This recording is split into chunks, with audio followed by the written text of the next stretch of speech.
ये पूरा क्यों?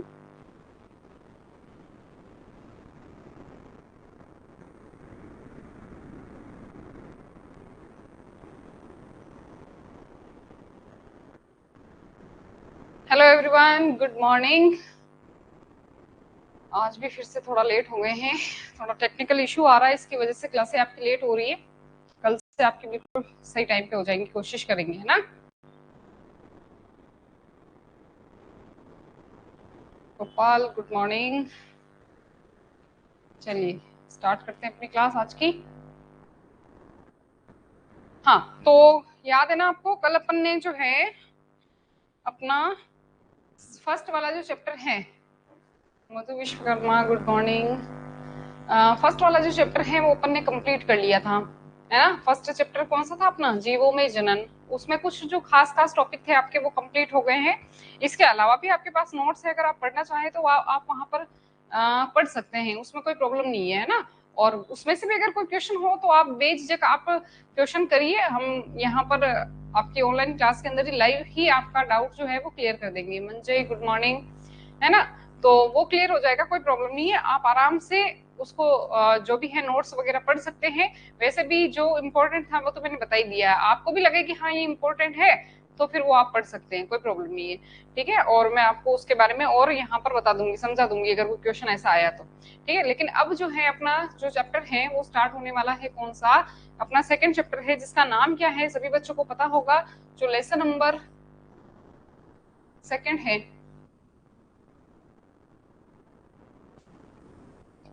लेसन नंबर जो सेकंड है जिसका नाम है पुष्पी पादपों में जनन। क्या नाम है? पुष्पी पादपों में जनन, जनन। ठीक है, ये अपना चैप्टर नंबर क्या है, कौन सा है? सेकंड चैप्टर है। वैसे तो अगर आपके एनसीईआरटी के नए सिलेबस के अनुसार देखा जाए तो ये आपका पहला ही चैप्टर है, अब हो रहा है आपका पहला चैप्टर। लेकिन देखो, सोचो कि इसके अंदर हमें पढ़ना क्या है। नाम ही आया है पुष्पी पादपों में जनन। अब जनन जो है वो फर्स्ट चैप्टर का भी एक पार्ट था, ठीक है, उसमें भी अपन ने पढ़ लिया, अच्छी बात है ना, तो इसमें आराम से समझ में आ जाएगा। और खास तौर पर अपने को यहाँ पर पढ़ना है क्या है, खास तौर पर अपने को पुष्पी पादपों में लैंगिक जनन के बारे में पढ़ना है। ठीक है, वैसे तो यहाँ पर शब्द आना चाहिए आपका, यहाँ पर शब्द आना चाहिए आपका लैंगिक जनन, है ना। गलती हो गई, यहाँ पर मैंने सिर्फ जनन लिखा, लैंगिक जनन। अब सोचो, लैंगिक जनन के बारे में हमने फर्स्ट चैप्टर में ही पढ़ लिया है ना। अच्छा किया ना, फर्स्ट चैप्टर में अपन ने लैंगिक जनन के बारे में पढ़ लिया है, वरना फिर यहाँ पर पढ़ना पड़ता, फिर हम इस चैप्टर को स्टार्ट करते। इससे अच्छा कि हमने फर्स्ट चैप्टर भी पढ़ लिया और उसके साथ साथ में लैंगिक जनन भी पढ़ लिया। और अब हमें सिर्फ पढ़ना है किसके बारे में? फ्लावर के बारे में, पुष्प के बारे में।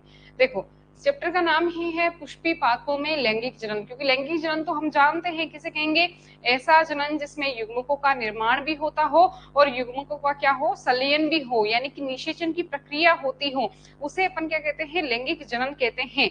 ठीक है ना, ये बात सभी बच्चों को पता है।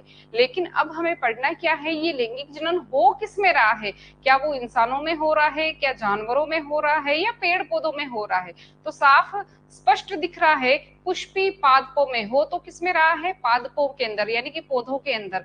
लेकिन कौन से वाले पादप? पादप भी यहाँ पर दो प्रकार के होते हैं, ऐसे पादप जिनमें पुष्प नहीं लगते हो, फूल नहीं लगते हो, बहुत सारे ऐसे आपने पादप देखे होंगे जिसमें फूल नहीं लगते हैं, कुछ डिजाइन ऐसे बस घर की सजावट के लिए रखे जाते हैं। ऐसे पुष्प भी होते हैं जो घर की सजावट के लिए अपने घर के बाहर रखे जाते हैं, तो उनमें फ्लावर नहीं लगते हैं। और कुछ ऐसे पौधे होते हैं जिनमें फ्लावर लगते हैं, जैसे कि आसपास जितने भी ज्यादातर आप पौधे देखोगे उसमें फ्लावर लगते हैं, पुष्प लगते हैं उसके अंदर।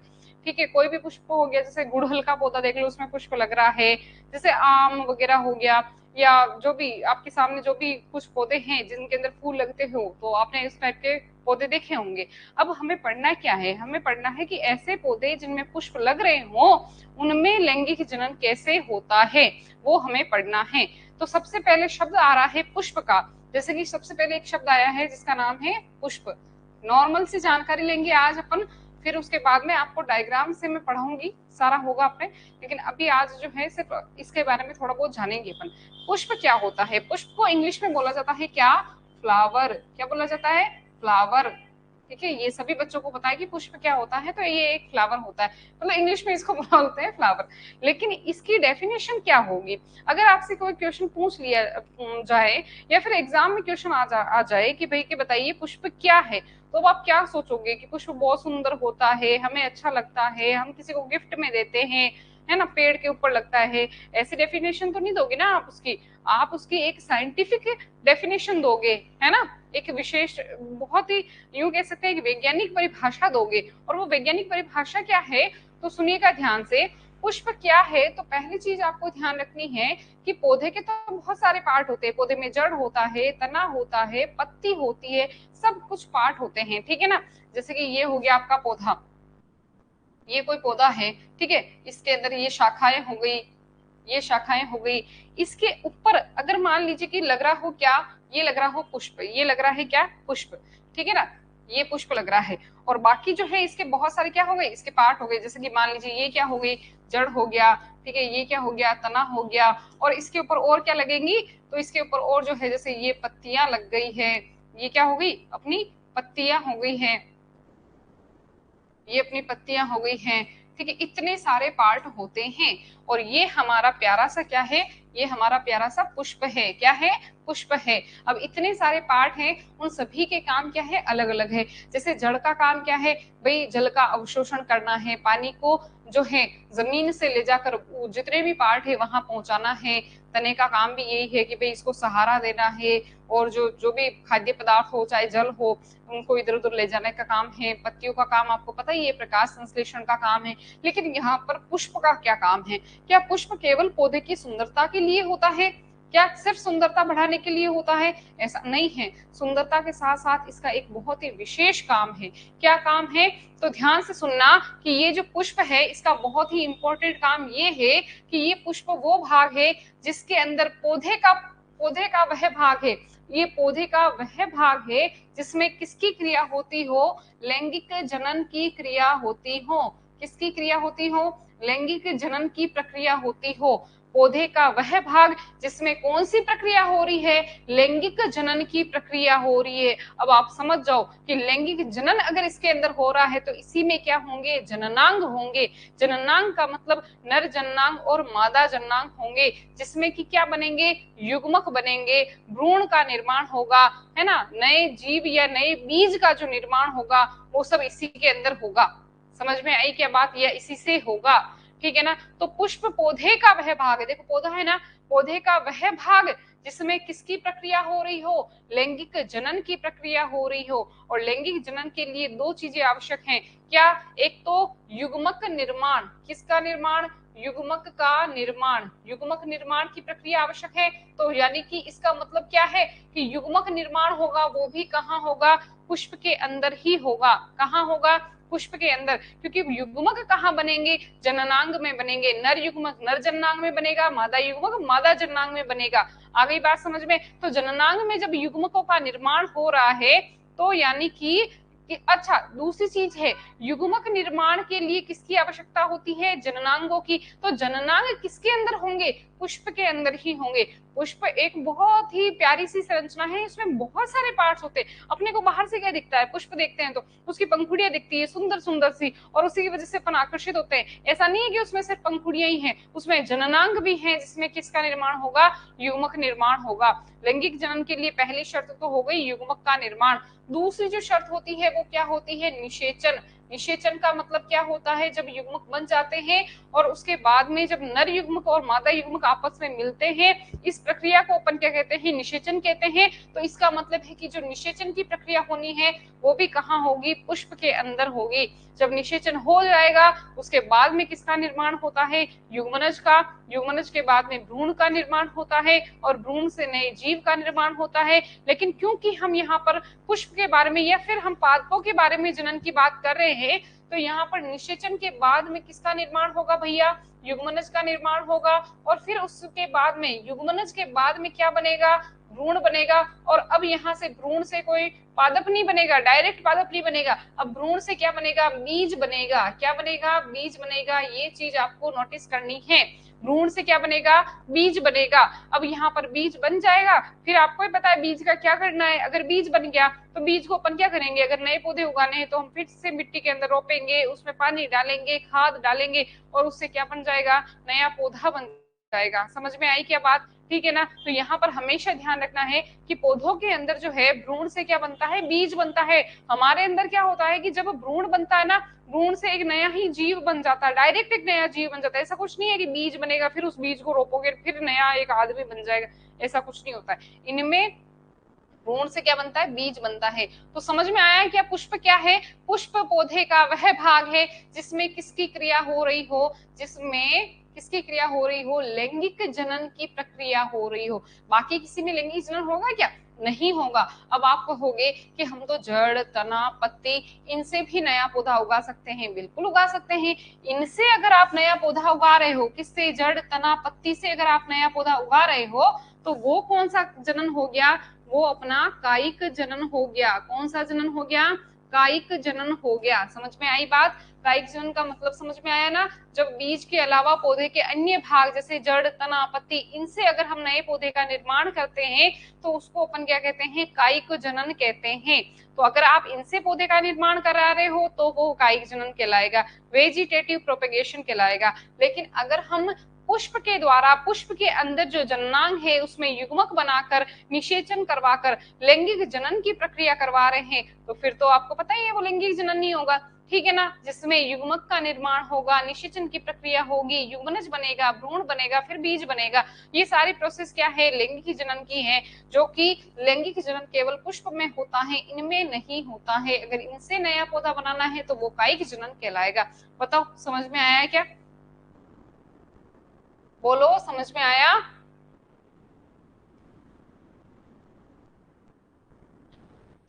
बोलो रे बोलो, एक तो रिप्लाई नहीं करते हो तुम लोग। हम्म, ओके, चलो बढ़िया बात, समझ में आ गया। दूसरी चीज, एक और चीज ध्यान रखनी है कि आपके जैसे नोट्स के अंदर ये भी लिखा होगा कि पुष्प यानी कि फ्लावर जो है वो क्या है। फ्लावर की एक तो डेफिनेशन ये हो गई कि लैंगिक जनन की प्रक्रिया जो होती है वो इसी में होती है, ठीक है। वो पुष्प पौधे का वह भाग है जिसमें लैंगिक जनन की प्रक्रिया हो रही है। लेकिन एक चीज और ध्यान रखनी है, क्या, कि पुष्प जो है वो क्या है, एक रूपांतरित प्ररोह है। क्या है, पुष्प एक रूपांतरित प्ररोह है, रूपांतरित प्ररोह है। अब इसका मतलब क्या है, रूपांतरित प्ररोह का मतलब क्या है, प्ररोह का मतलब एक कलिका सी हो गई, ठीक है ना, एक कलिका हो गई है, एक नया भाग हो गया।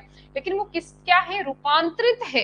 रूपांतरित का मतलब क्या है, पहले वो कुछ और था अब वो कुछ और है, यानी कि किसी और चीज से पुष्प बना है। वो कौन सी चीज है जिससे पुष्प बना है, तो पत्तियां जो होती है वो पत्तियां ही अपना रूपांतरण करके क्या बना देती है, पुष्प बना देती है। इसी वजह से वहां पर लिखा हुआ है कि पुष्प जो है एक रूपांतरित प्ररोह है। क्लियर है यहाँ तक, चलो बढ़िया बात। अब चलते हैं हम नेक्स्ट, आगे बढ़ते हैं। अब हमें क्या पढ़ना है भैया, अब हमें पढ़ना है पुष्प की संरचना के बारे में।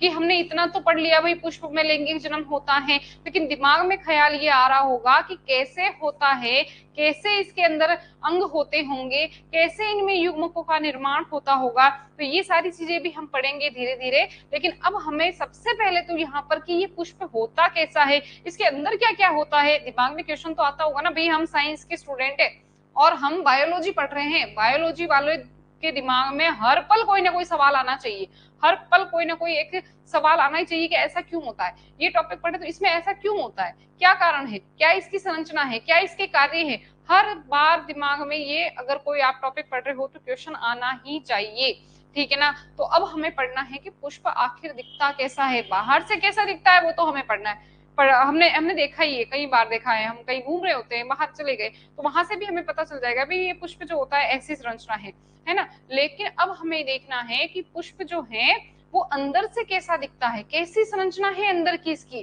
ठीक है। चलिए अब सबसे पहले हम पुष्प की संरचना की बात करते हैं।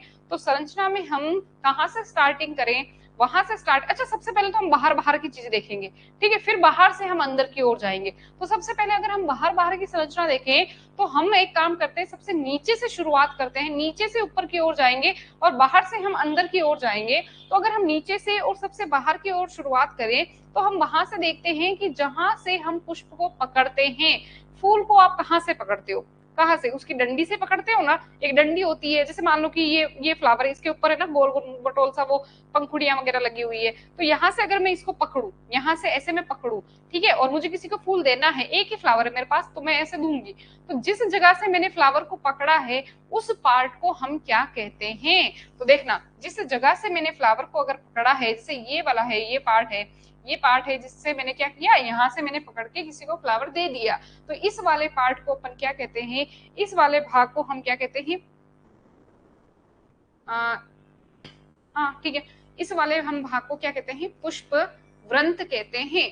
क्या कहते हैं, पुष्प व्रंत कहते हैं। समझ में आ गई क्या बात। पुष्प व्रंत किसे कहेंगे, यानी कि पौधे पुष्प का वह भाग जो जिससे हम अच्छा, डेफिनेशन अगर देनी हो आपको तो एक बात बताओ, ये पुष्प व्रंत जो है ये वही भाग है ना जिससे कोई, जिससे मान लो कि जैसे यहाँ पर बना देती हूँ मैं एक, अच्छा यहाँ पर बनाने की जरूरत नहीं है, ये मैंने बनाया था, ये देखो इधर देखो, यहाँ पर मैंने एक चीज बनाई थी क्या, देखो यहाँ पर मैंने एक तो ऊपर तो ये पंखुड़ियां दिख रही है, दूसरा आपको ये वाला जो पार्ट दिखाई दे रहा है, ये वाला पार्ट, ये वाला वो पार्ट है जिससे जो है पुष्प जो है वो किससे जुड़ा हुआ है, किसी शाखा से जुड़ा हुआ है ना, किसी शाखा से जो जुड़ा हुआ है पुष्प, वो वाला जो है ये पार्ट है, ठीक है ना, ये वाला पार्ट है जो किसी शाखा से जुड़ने में हेल्प करता है पौधे को, पुष्प को किसी शाखा से जुड़ने में ये वाला पार्ट हेल्प कर रहा है। दूसरा चीज, अगर मैं यहाँ से इसको तोड़ू तो मैं इसी जगह से इसको पकड़ूंगी, है ना, तो ये वही भाग है, कौन सा वाला, ये वही भाग है जिससे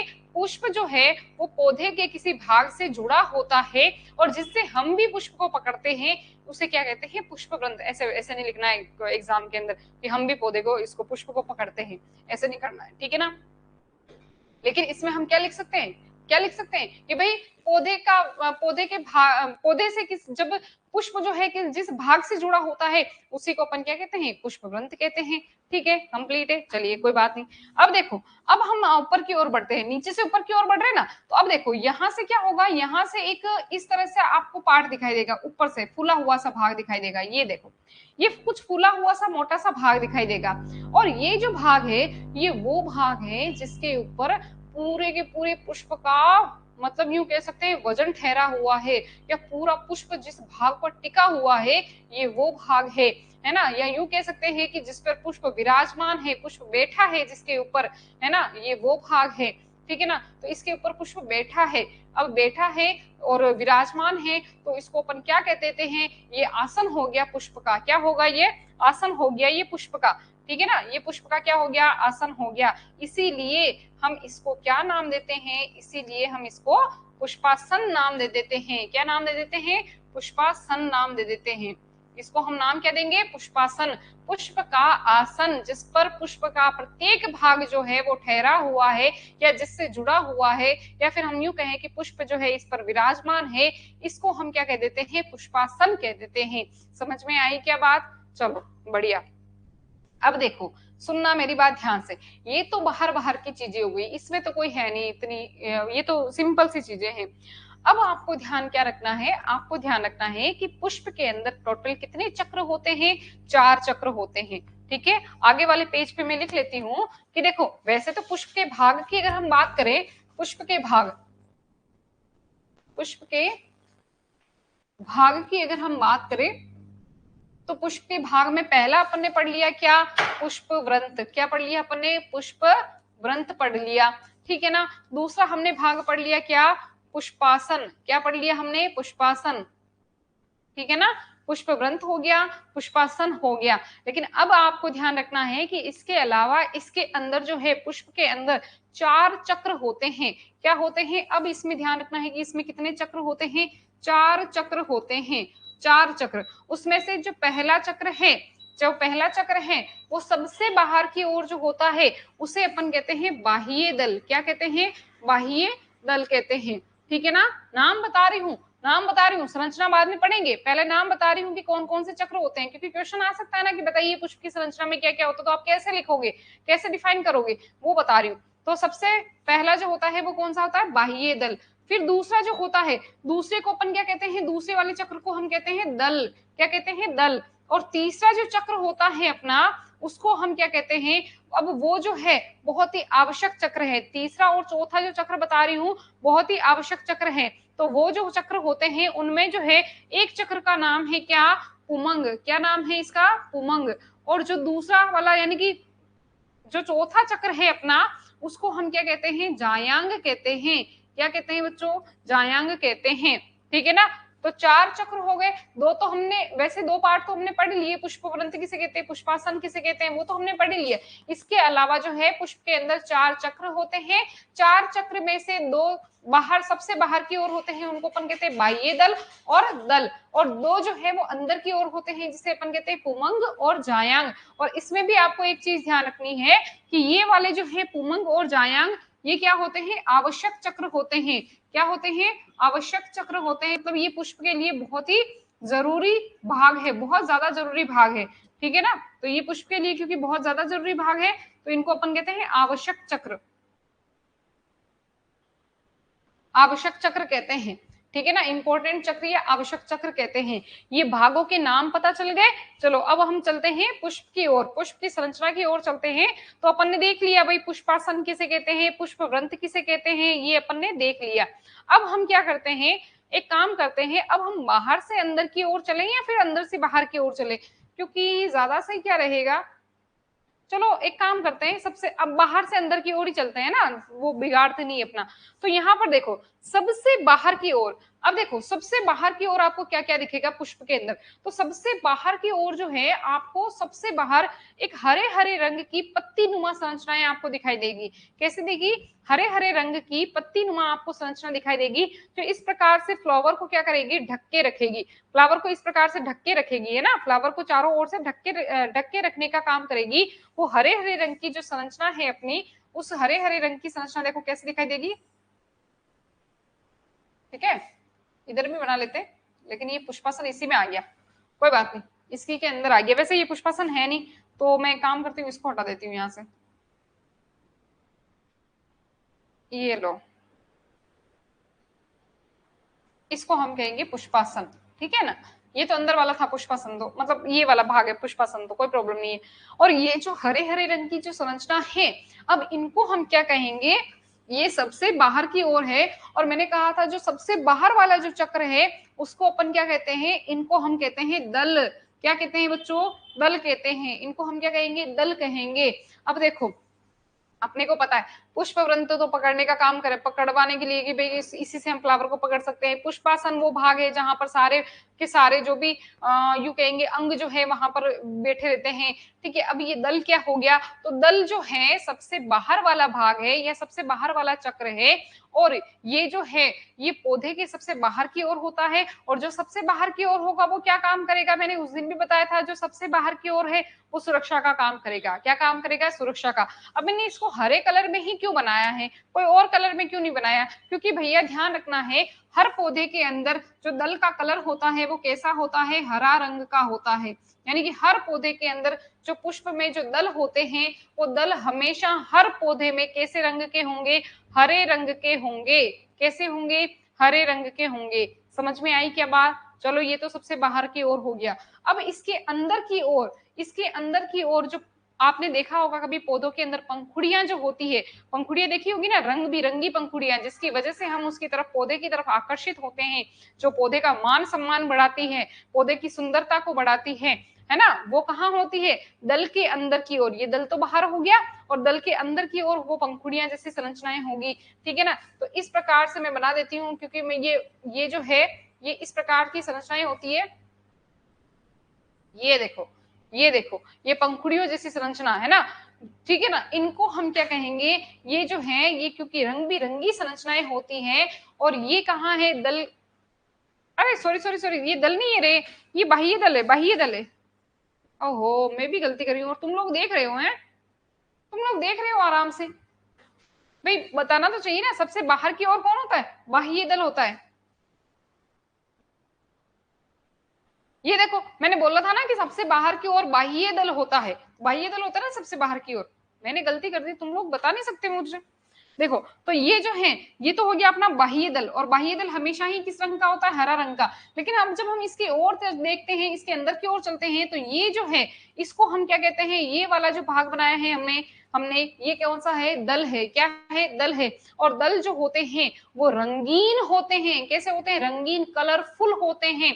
और वो कलरफुल होते हैं तो वो किसी भी कलर के हो सकते हैं। देखो वैसे तो रंग इसके अंदर भी है, हम ये नहीं कहते कि ये रंगहीन है, इसके कोई रंग नहीं है, ये नहीं कह रहे, लेकिन इसका फिक्स है कि इसका हरा रंग ही होगा, बाह्य दल का रंग हमेशा ही हरा ही होगा, ठीक है ना। लेकिन दल जो होते हैं वो रंगीन होते हैं, वो अलग अलग कलर के हो सकते हैं। तो दल कैसे होते हैं, रंगीन, और वो अलग अलग कलर के हो सकते हैं, भिन्न भिन्न रंगों के हो सकते हैं, ठीक है ना। तो अलग अलग कलर के हो सकते हैं। और काम क्या है इनका, तो काम क्या है भैया, आकर्षण का काम है। हम लोग अगर पुष्प की ओर आकर्षित होते हैं, हमें अच्छा लगता है, तो वो इन्हीं की वजह से लगता है। अगर देखो कीटों को भी अच्छा लगेगा तो वो इसी की वजह से लगेगा, ठीक है। अगर हम बात करें हनी बी की, मधुमक्खियों की, है ना, तो मधुमक्खियों को भी वो इसी की वजह से अच्छा लगता है और उसकी तरफ आकर्षित होती हैं। और भी कारण हो सकते हैं पर एक कारण ये एक है, ठीक है ना। तो सुंदरता बढ़ाने का काम यही करता है। चलो भैया ये तो हो गया अपना, कौन से दो चक्र हो गए, एक तो बाह्य दल और एक हो गया अपना दल। अब हमें क्या पढ़ना है, अब हमें पढ़ना है किसके बारे में, दो जो आवश्यक चक्र हैं, कौन कौन से दो आवश्यक चक्र कौन से होंगे। एक तो हमारा था क्या, पुमंग, और एक हमारा क्या था, जायांग। क्या था, पुमंग और जायांग। अब ध्यान से सुनना मेरी बात, यहाँ पर मैं लिख रही हूं कि पुमंग जो होता है, पुमंग वो पौधे का क्या होता है, ये पौधे का नर जननांग होता है। क्या होता है, नर जननांग होता है। पौधे का नर जननांग कौन होता है, पुमंग होता है। वैसे ही जो जायांग होता है, जायांग क्या होता है, तो पौधे का मादा जननांग होता है, मादा जननांग। अब इसमें ज्यादा कंफ्यूजन होने की जरूरत नहीं है, इतने बड़े बड़े शब्द नहीं है ये कि हम ओ हो जननांग क्या है, अरे कुछ नहीं है। जनन अंग, जननांग का मतलब क्या है, जनन अंग, ऐसे अंग जिनमें जनन की प्रक्रिया होगी। जैसे कि नर जननांग में क्या होगी, तो नर युग्मक बनेंगे, मादा जननांग में मादा युग्मक बनेंगे, और जो भी आगे निषेचन की प्रक्रिया होनी है वो इन्हीं के अंदर होगी, ठीक है ना। तो इतना वो ज्यादा वो लोड लेने की जरूरत नहीं है। जननांग क्या शब्द है, जनन, जननांग का मतलब जनन अंग जिसमें जनन की प्रक्रिया होनी है, वास्तव में इन्हीं में जनन की क्रिया होगी। पुष्प ग्रंथ कुछ जनन नहीं करेगा, उससे कोई बीज बीज नहीं बनेगा, पुष्पासन से कोई बीज बीज नहीं बनेगा, ठीक है ना। बाह्य दल दल से कोई बीज बीज नहीं बनेगा, बनेगा जो वो सब इनसे बनेगा। जनन जो लैंगिक जनन होगा ना वो इनकी वजह से होगा। समझ में आई क्या बात। तो पुमंग में, पुमंग किसे कहेंगे, पुमंग कौन है, नर जननांग है। जायांग कौन है, मादा जननांग है, ठीक है ना। अब चलो इसकी संरचना देख लेते हैं अपन। संरचना में मैं सबसे पहले जायांग की बात करूंगी। तो जायांग की संरचना अगर हम देखें तो जायांग की संरचना आपको कुछ इस प्रकार से दिखाई देगी। कैसे, इस प्रकार से, ये देखो, ये देखो, ये देखो, ये आपके सामने जो है मैंने बनाई है। वैसे तो इतनी लंबी सी वर्तिका नहीं होती है, लेकिन कोई बात नहीं, मैंने बना दी है। ये जो आपको संरचना दिखाई दे रही है, ये है कौन, ये है जायांग। और जायांग कौन है, मादा जननांग है। यानी ये इसके मतलब लड़की वाला पार्ट है ना, वो लड़के वाला पार्ट ये है। लड़के वाले पार्ट को क्या कहेंगे, लड़का जो होगा ना, इसके अंदर दो है, लड़का एक लड़की है, ठीक है। लड़की वाला जो पार्ट है इसको जायांग बोल रहे हैं, और लड़के वाले पार्ट को अपन पुमंग बोल रहे हैं। जायांग के फिर से तीन भाग होते हैं, आपको दिख ही रहे होंगे ना, तीन अलग अलग भाग। देखो एक तो ऊपर वाला टॉप वाला थोड़ा सा फूला हुआ सा भाग है, थोड़ा सा चौड़ा सा भाग है। फिर ये वाला भाग देखो, ये वाला बीच वाला भाग जो है ये थोड़ा पतला सा भाग है, ठीक है ना। फिर इसके नीचे वाला देखो, ये थोड़ा और फूला हुआ सा भाग है। तो तीन भाग हो गए कि नहीं हो गए, हो गए ना। तो इसमें से सबसे ऊपर वाला जो भाग है, देखो मैं यहाँ लिख रही हूँ, सबसे ऊपर वाला भाग जो कि फूला हुआ सा होता है, चौड़ा सा होता है, चौड़ा होता है खास करके, ये इस तरह से चौड़ा चौड़ा दिखाई देगा आपको। ये वो भाग है जहां पर परागकण आकर गिरेंगे। क्या करेंगे, परागकण आकर गिरेंगे, और ये जो है परागकणों को एक्सेप्ट करेगा, और यहीं से पराग नलिका का निर्माण होगा। ये सब धीरे धीरे आएगी चीजें, ठीक है ना। परागकण जो है वो आकर गिरते हैं इसी के ऊपर, इसीलिए इसको परागकणों का प्लेटफॉर्म भी कहते हैं। क्या कहते हैं, परागकणों का प्लेटफॉर्म भी इसको कहते हैं। तो इसका नाम क्या है वैसे, इसका नाम है वर्तिकाग्र। क्या नाम है इसका, वर्तिकाग्र, वर्तिकाग्र नाम है इसका, स्पेशली नाम दे रखा है इसको, क्या नाम दे रखा है, वर्तिकाग्र नाम दे रखा है इसको। वर्तिकाग्र मादा जननांग यानी जायांग का वह भाग है जहां पर परागकण आकर गिरते हैं और यहीं से पराग नलिका का निर्माण होता है। इस वाले भाग को अपन ने क्या कहा, वर्तिकाग्र कहा है। अब देखो बीच वाला जो ये लंबा सा भाग दिखाई दे रहा है, ये लंबा सा भाग, ये जो होता है वो बहुत ही पतला होता है और इससे होकर पराग नलिका गुजरती है। इससे होकर क्या करती है, पराग नलिका गुजरती है। बस इतना ही काम है इसका, और कोई काम नहीं है, ठीक है ना। तो पराग नलिका जिस स्थान से होकर गुजरती है, पतला सा भाग होता है, एकदम नली जैसा होता है, इस भाग को क्या कहा जाता है, इस भाग को कहा जाता है वर्तिकाग्र। क्या कहा जाता है, इस भाग को वर्तिकाग्र कहा जाता है। ओहो, हे राम राम राम राम, क्या गलती हो गई मुझसे, हे भगवान। इसको हम कहते हैं वर्तिका, सिर्फ वर्तिका कहते रहे, आज मुझसे गलतियां बड़ी हो रही है ना। इसको हम कहते हैं वर्तिका। अरे वर्तिकाग्र तो ऊपर हो गया, ये तो क्या है, वर्तिका है, ठीक है ना। तो ये वाला पार्ट कौन सा हो गया अपना, वर्तिका हो गया। वर्तिका क्या है, तो वर्तिकाग्र का नीचे वाला भाग जो एक बिल्कुल पतली लंबी सी नलिका जैसी संरचना है, उसको अपन क्या कहेंगे, वर्तिका कहेंगे। और अब देखो सबसे नीचे फूला हुआ सा भाग दिखाई दे रहा है आपको, और यही तो मेन चीज है इसका, सबसे इंपॉर्टेंट चीज जो है वो यही है। इसमें सब कुछ होना है, इसी में युग्मक बनने हैं, इसी में बीज बनना है, इसी से फल बनना है, सब कुछ जो होता है ना वो इसी की वजह से। इसको देख लो, ध्यान से देख लो इसको। तो इसका नाम क्या है, इसका प्यारा सा जो नाम है वो क्या है, अंडाशय। क्या नाम है इसका, अंडाशय। अंडाशय। इसको मैंने क्यों कर रखा भाई, ये क्या है, ये ब्लैक ब्लैक ब्लैक ब्लैक हटक। हाँ, तो इसका नाम क्या है, अंडाशय नाम है इसका। जो नीचे वाला जो भाग है उसको अपन क्या कहते हैं, अंडाशय कहते हैं। और इसी में सब कुछ होना है, जो मेन काम है वो सब कुछ इसी के अंदर होना है, इंपॉर्टेंट पार्ट है अंडाशय। समझ में आई क्या बात, अंडाशय क्या है, वर्तिका क्या है, वर्तिकाग्र क्या है, और ये जो तीनों है, ये जो तीनों है, ठीक है ना, ये जो तीनों है ना, इसी, ये तीनों किसके पार्ट है, ये तीनों जो है वो जायांग के भाग है। किसके, ये गंदा लग रहा है मेरे को, एक मिनट थोड़ा सा जाने दो मुझे, कितना गंदा हो गया ये। यहाँ पे लिख रही हूं मैं, ये अपना हो गया अंडाशय, साथ में लिखना चाहिए ना, अंडाशय। अब आ जाएगा तीनों साथ में, ये लो। अब ये जो है ये तीनों किसके पार्ट हो गए, अब जो ये तीनों जो है, क्योंकि वर्तिकाग्र, वर्तिका और अंडाशय जो है ये तीनों किसके पार्ट हो गए अपने, मैं भी भूल गई, जायांग के भाग हो गए। किसके, जायांग के भाग हो गए। और जायांग जो है वो कौन है, वो मादा जननांग है। क्या है, मादा जननांग है। अब सुनना एक चीज ध्यान से, यहीं पर बता रही हूं, देखो अगर एक ही है, सुनना, ये जो मादा जनांग जो आपको दिखाई दे रहा ना, वर्तिका, वर्तिका, अंडाशय, अगर ये ऐसी एक ही संरचना है, अगर एक ही संरचना है तो इसको हम क्या बोलेंगे, इसको हम बोलेंगे अंडप। क्या बोलेंगे इसको, अंडप, या स्त्री केसर, जब आपने बचपन में सुना होगा, है ना, तो स्त्री केसर, या फिर क्या बोलेंगे इसको, अंडप बोलेंगे। लेकिन ऐसे ही एक पुष्प में बहुत सारे मादा जननांग है ऐसे ही, तब उसको क्या बोलेंगे, जायांग बोलेंगे। क्या बोलेंगे, जायांग। वरना एकल रूप में है तब इसको क्या बोलेंगे, अंडप बोलेंगे। एक है, अकेला ही है तो अंडप बोलेंगे, बहुत सारे हैं तो जायांग बोलेंगे। समझ में आई क्या बात। चलो अब देखो, अब ये तो हो गया जायांग यानी मादा जननांग का पार्ट हो गया। अब हमें क्या पढ़ना है, नर जननांग के बारे में पढ़ना है। किसके बारे में, नर जननांग के बारे में। तो नर जननांग को ध्यान से देखना, बहुत ही प्यारा सा नर जननांग आपके सामने बनाने जा रही हूं मैं। ये ट्रेनिंग, और इसके ऊपर मैं बना देती हूँ, कर दो, ये देखो, कर दो, बंद कर दो, ऐसी ठंड लगने लग गई ना, रूम ठंडा हो गया। नहीं नहीं, इसको बंद ही कर दो आप, तो गला भी खराब हो रहा है, कर दो इसको। नहीं, मैं यूं कह रही हूँ,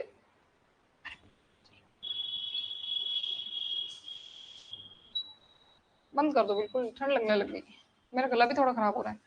और ये देखो, ये इधर हो गया अपना, ये एक और बना देती हूँ प्यारा सा, कलर किधर गया,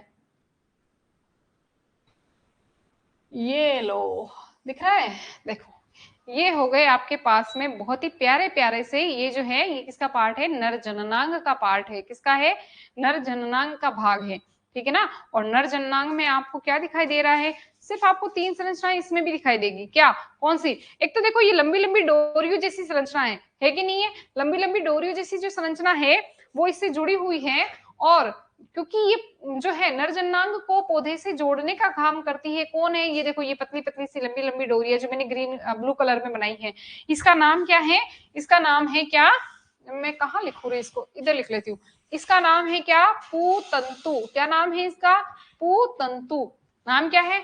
पूतंतु। वो भाग नर जननांग का वह भाग जो क्या करता है, पूरे नर जननांग को पौधे से जोड़े रखने का काम करता है। इसको अपन क्या कहते हैं? पूतंतु कहते हैं। क्या कहते हैं? पूतंतु कहते हैं।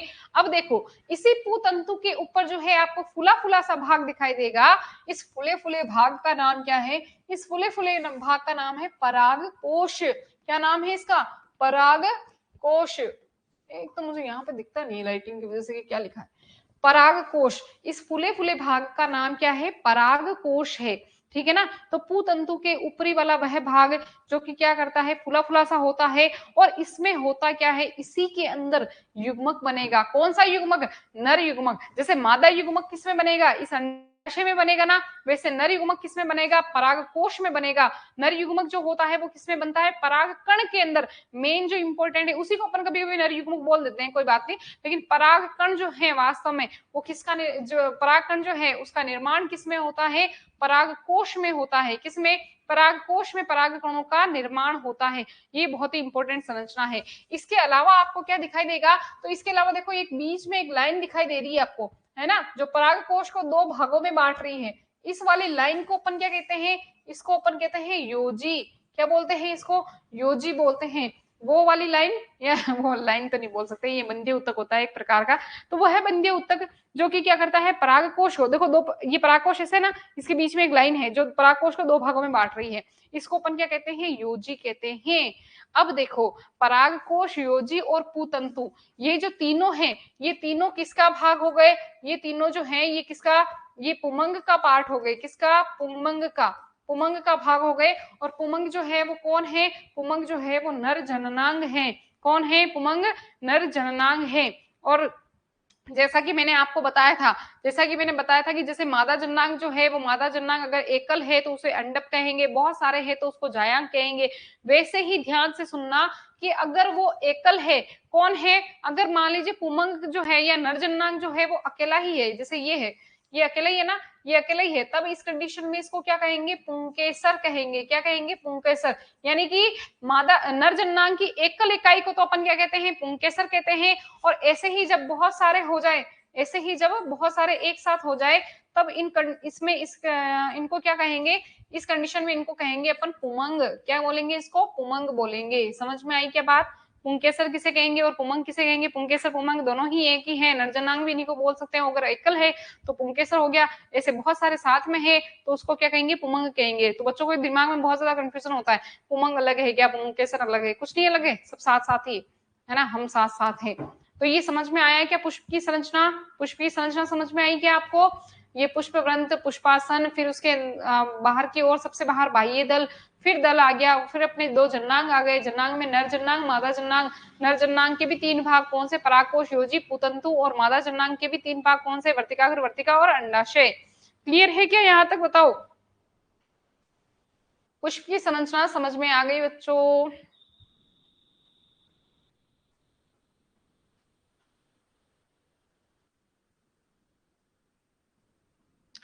गोपाल को तो समझ में आ गई, फिर दूसरे कहाँ गए? बोलो बोलो बोलो।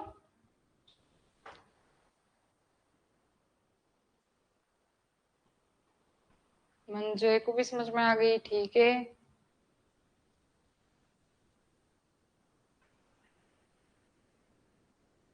लिखी हुई है ना? अरे गोपाल, परिभाषा लिखवानी थोड़ी है यहाँ पे, परिभाषा थोड़ी लिखवाऊंगी मैं। परिभाषा क्या लिखवानी है? वो तो आपके वैसे उसमें नोट्स में रखी है सब कुछ, मुझे मेरा काम है सिर्फ समझाने का। यहाँ मैं लिखवाऊंगी तो फिर नोट्स क्यों दिए हैं आपको? आपको नोट्स किस लिए दिए गए हैं? कि आप उसमें से आपके नोट्स उतारो, और मेरा काम है सिर्फ समझाने का। जो जो चीजें मैंने समझाई है वो सब कुछ आपके नोट्स में है। तो मैं यहाँ पर लिखवाऊंगी थोड़ी नोट्स, ये यहाँ पर नोट्स थोड़ी उतारूंगी, ये परिभाषा थोड़ी लिखवाऊंगी क्या मैं? मैं तो बोल रही हूँ ना, और आप सुन रहे हो, आपके सामने नोट्स रखे होंगे, या रखो फिर, अगर नहीं रखे हो तो एक्स्ट्रा में उतार के रखो, तो वो चीजें साथ साथ पढ़ो आप, ऐसे होती है पढ़ाई। आपको यहाँ पे मैं समझाती जा रही हूँ, आपके सामने नोट्स है, आपका आपके पास में इसका डायग्राम भी है, सब कुछ कंप्लीट है। तो वहां से आप सिर्फ आपको देखना है, आपको देखना है और आपको समझना है कि भाई हाँ मैडम ने बोला जो वो इसमें है कि नहीं है, बस। यहाँ पे मैं परिभाषा थोड़ी लिखवाऊंगी, परिभाषा लिखना में तो, और या कुछ चीजें लिखने में तो टाइम कितना लग जाएगा, हमने तो सिर्फ इसका जो वर्णन है वो करना है, समझना है सिर्फ हमें तो यहाँ पे। ठीक है,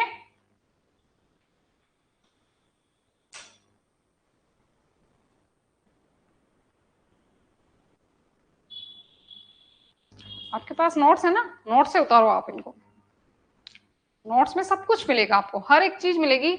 और वही चीजें मैं यहाँ से यहाँ पे समझाऊंगी, और हाँ कुछ एक्स्ट्रा चीज अगर मान लो कभी कभी आ जाए, तो वो आप अपने नोट्स में आप उसके साथ में लिख लेना कहीं साइड में, बस। ठीक है, चलिए फिर, आज तो पुष्प की संरचना में ही टाइम निकल गया, फिर आगे इसके पार्ट वार्ट जो भी होंगे वो कल पढ़ेंगे। Okay, bye bye.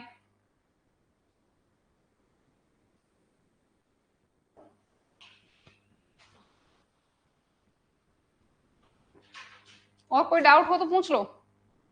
और कल एक क्वेश्चन आया था कि मैम वो फर्स्ट वाला चैप्टर नहीं आएगा क्या, नहीं आएगा वो, है ना, आपके वो कट गया है, पूरा का पूरा हट गया है बिल्कुल एनसीईआरटी। इसलिए तो बार बार बोल रही थी कि अपने ऐसे पढ़ लेते हैं थोड़ा इंपॉर्टेंट टॉपिक जो होंगे, बाकी नहीं आएगा आपके। ठीक है, ओके बाय बाय।